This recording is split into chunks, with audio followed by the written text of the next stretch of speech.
अस्सलाम वालेकुम, कैसे हैं आप सब? अल्हम्दुलिल्लाह मैं ठीक ठाक। And because of Muharram days I was not uploading any video and at this time I was working and I thought I should upload a new video. And also this paragraph and this unit is about the previous unit. As we all know, the unit is running about narrative techniques 1.3.4, as you all know, and you can take the screenshot and just match from your book. And if you don't have book, then it is also fine. I am uploading word by word and line by line and the paragraphic way. I am not just missing any one single line. Okay, so who is not even having the book of MEGs or the IGNOS book, so for them these all videos from my channel will be really very beneficial. And as I have told you that I was awakened, so I thought I should upload my video. And sorry for my voice, I'm not well now, so uh, in this video my voice may can disturb you, but I will try to talk clearly. So let's start. Bismillah. Some stories have trick ending to take the reader by surprise.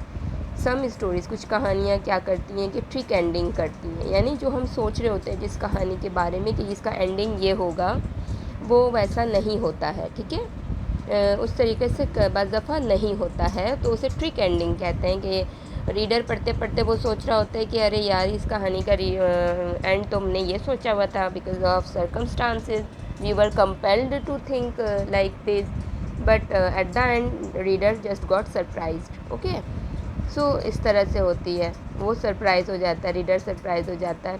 We are not talking on mysteries and thrillers, but stories like an astrologers day that build up a certain suspense in the mind of the reader regarding the circumstances that had compelled the protagonist to leave his village all of a sudden without any plan or preparation and take to astrology to eke out a living in the town. Okay, ये एक particular word है, यहाँ पे मैं meaning को जो थोड़ा सा रोक करके मैं बता रही हूँ। ये कितनी बड़ी लाइन है, यहाँ से लेके यहाँ तक, ये फुल स्टॉप बीच में कहीं भी नहीं आया, not even there is any comma. So ये इसका मीनिंग काफ़ी एलाबोरेट करके बताना होगा। ये एक पर्टिकुलर वर्ड है, एके आउट। इनफैक्ट मेरी टीचर को भी इसकी कुछ पर्टिकुलर मीनिंग नहीं मिली थी। मैंने I also find out many times, even I found it through the Google, but I couldn't find the particular meaning। और इसका एक मीनिंग मुझे समझ में आया कि एक आउट का मीनिंग यहाँ पे होता है कि उसने अपनी ज़िंदगी को चलाने के लिए उसको एक बरसरे रोज़गार जो उसको अपनाना पड़ा था, ज़िंदगी के ख़र्च और मामूली मतलब ज़िंदगी को जीने के लिए जो हमें अखराजात पैसे कमाने पड़ते हैं, उसका यहाँ पे मीनिंग हो रहा है कि एस्ट्रोलॉजी को उसने एक पेशा बनाया। एन एस्ट्रोलॉजर्स डे में जो प्रोटैगनिस्ट था, उसको उसने एक out a living in the town. ठीक है, हम ये यहाँ बात नहीं कर रहे हैं। Let's get back to our point and I am explaining the all meaning of these lines. Okay, we are not talking of thrillers and mysteries. ठीक है, हम यहाँ पे सरप्राइज़ होने की जो बात हमने यहाँ की है, इसका ये मतलब नहीं है कि हम एक ऐसी स्टोरी की बात करें जिसमें थ्रिलर्स हैं, मिस्ट्रीज़ हैं, ऐसा कुछ नहीं है। ठीक है, और जैसे हमारी ग्रेजुएशन की बुक में एक स्टोरीज थी जिसमें उसमें एक प्रोटैगनिस्ट की जूड़े की बात की गई थी, उसके बाल की जो जूड़े की बात की गई थी, उसमें काफ़ी ज़्यादा मिस्ट्रीज़ थी। मैं भूल रही हूँ उसका नाम, जिसने पढ़ी है, हम सभी ने पढ़ी है, इंग्लिश के स्टूडेंट्स ने, ऑनर्स के स्टूडेंट्स ने, उन्हें याद होगी, मेरा एग्जाम्पल समझ में आ गया होगा। Thrillers but stories like an astrologer, लेकिन हमें वैसी कहानियों की हम यहाँ बात करें जैसे astrologers day. This is really very simple story and understandable.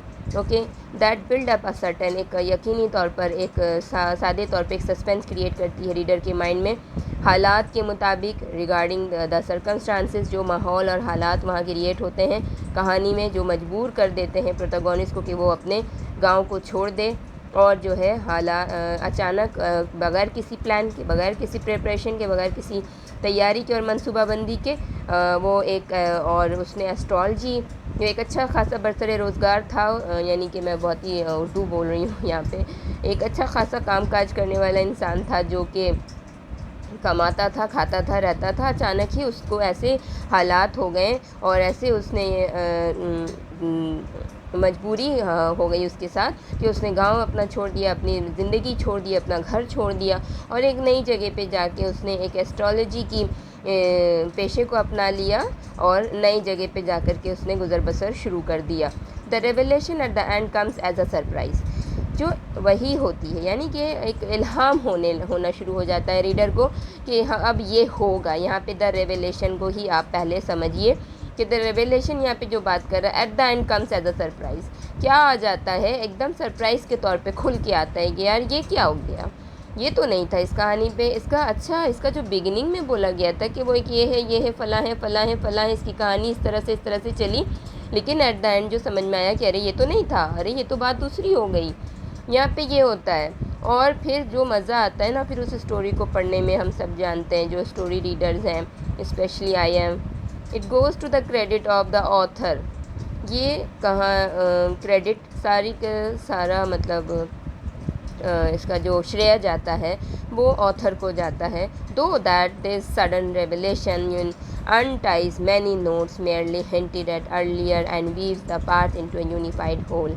ठीक है, हम जो कुछ भी एक कहानी जो चल रही होती है, एक अचानक ही जो इल्हाम होता है वो क्या कर देता है, खोल देता है बहुत सारी गिरोहों को जो हमारे जहनों में बनने लगती है और हमारे जहन में ना ही सिर्फ हम पार्ट्स को बुनना शुरू कर देते हैं कहानी के अपने जहन में और एक यूनिफाइड होल दे देता है, यानी कि मुकम्मल कर देता है।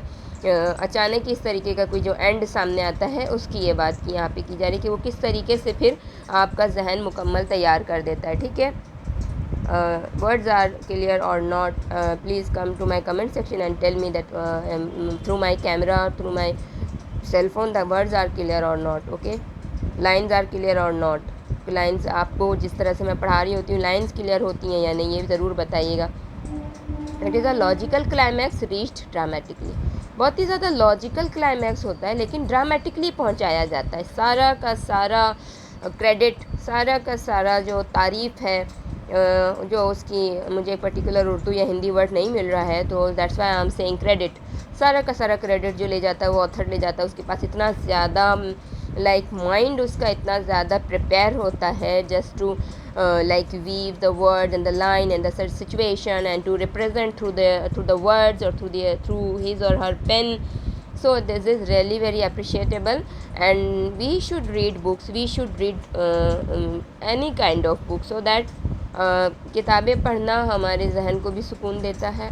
It is a logical climax, ये एक इस तरह की कहानियाँ जो होती हैं ये एक लॉजिकल क्लाइमैक्स होता है लेकिन पहुंचता हम तक कैसे ड्रामेटिकली पहुंचता है, मामूली सी बात होती है लेकिन ऑथर उसे काफ़ी खूबसूरती से और काफ़ी अच्छे से समझा देता है।